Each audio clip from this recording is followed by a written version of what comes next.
Have you ever had something that was bad, but it then turned out to be something really good? Well, that's what we know happens with Joseph. Good morning, and welcome to Sunday School for the Young and the Young at Heart.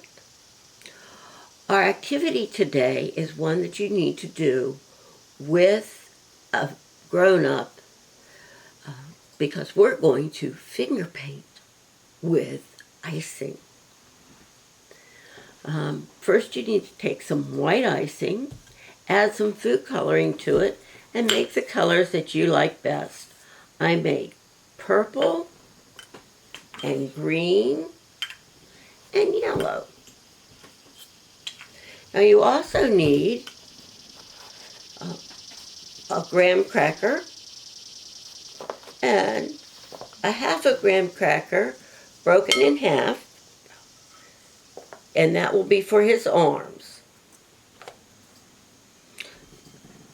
Start out by putting white icing on the bottom and then taking the other colors and making the lines for Joseph's robe.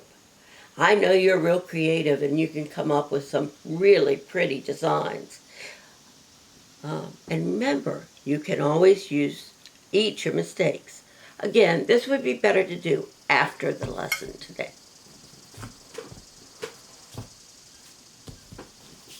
Okay, let's review last week's lesson real quick as a reminder. This is the story of Joseph, whose father, Jacob, loved him very much and made him a very special robe. He then asked Joseph to go out and check on his brothers who were out tending the sheep. And his brothers didn't like him very much, and so they wanted to kill Joseph. But their older brother, Reuben, talked them out of it, and instead they threw him in the well.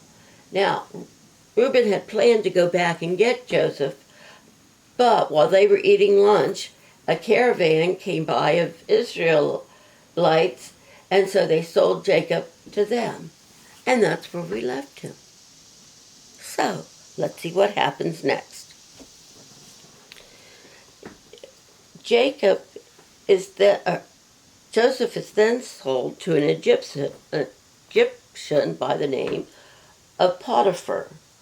And Potiphar was a very important man. He was the captain of the guards, and he found out that everything that Joseph did worked out well, and that he could tell that the Lord was with him. So he gave Joseph the position of the person that was the head of all of his household. And the Bible tells us that Potiphar had nothing to worry about except what he was going to eat that day. So Joseph went into the house one day, and Potiphar's wife was there. Now she really thought that he was hot. And so she said, come to me. And Joseph, of course, said, no, I have control of everything in this house, and I can touch anything in this house but you.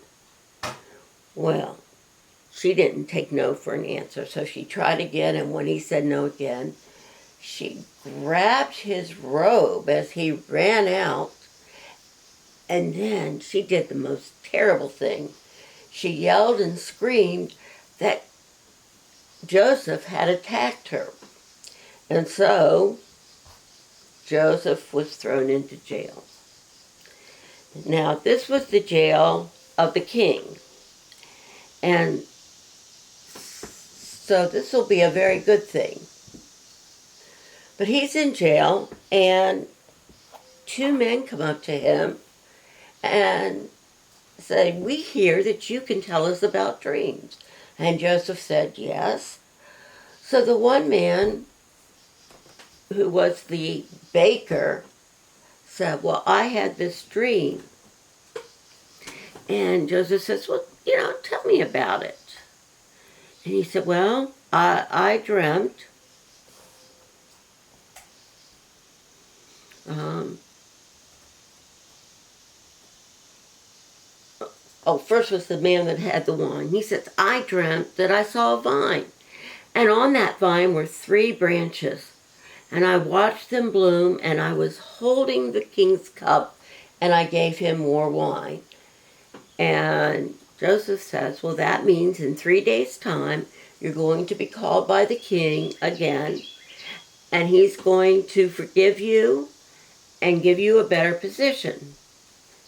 Then the baker saw Joseph, and he said, I dreamt I had bread in my basket, and there were all kinds of baked foods for the king, but the birds were eating all of the bread off the top of my head. And Joseph said, that means that you're going to be put to death, and this is really icky, but you're going to have birds eating on the top of your head. And sure enough, that's what happened. So when the winemaker was called back to the king, Joseph said to him, he said, now, remember me and when you go and talk to the king, so that maybe I can get out of jail.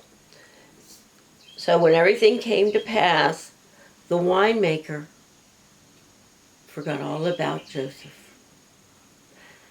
And that's where we're leaving our story for today.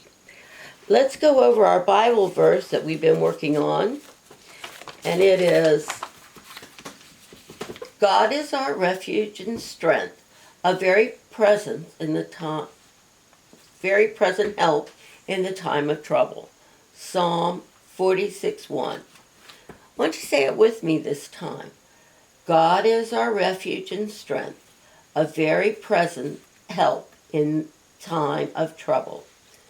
Psalms 46:1. Now the other thing we've been working on is the Lord's Prayer.